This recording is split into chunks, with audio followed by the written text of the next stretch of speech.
الهرم هيتبلط، ده اللي انتوا سمعتوه مش كده؟ خليني اقول لكم في الاول ان هرم منقرع هو الهرم الوحيد اللي ليه كساء من الحجر الجرانيتي من ايام القدماء المصريين. طيب ايه اللي حصل وليه هنبلط الهرم؟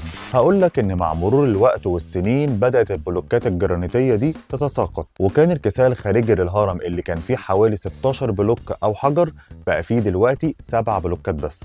لغايه لما نشر مصطفى وزيري الامين العام للمجلس الاعلى للاثار فيديو بيشرح فيه ترميم الهرم منقرع، وكمان وصفه بمشروع القرن، وقال ان في بعثه يابانيه مصريه هتبدا العمل في الترميم خلال 3 سنين من دلوقتي علشان يرجعوا الكساء الخارجي للهرم زي ما كان بالظبط ايام القدماء المصريين. واعتبر ده هديه مصر للعالم في القرن ال21 وكله بتمويل ياباني. كمان المشروع هيساعد الفرق البحثيه في اكتشاف المراكب الجنائزيه او مراكب الشمس، فبيعتبر هرم منقرع هو الهرم الوحيد اللي ما اكتشفوش لغايه دلوقتي المراكب الجنائزيه، وده بسبب عدم تحديد ارضيته حتى الان. وعموما لسه في دراسات وابحاث حول ترميم الهرم الاصغر وامكانيه ترميمه او لا باستخدام الاحجار اللي حوالين الهرم كله، يعني مفيش تبليط ولا محاره حتى. وعموما روحوا اسالوا اليونسكو، ما ده برضو الهرم يا جماعه.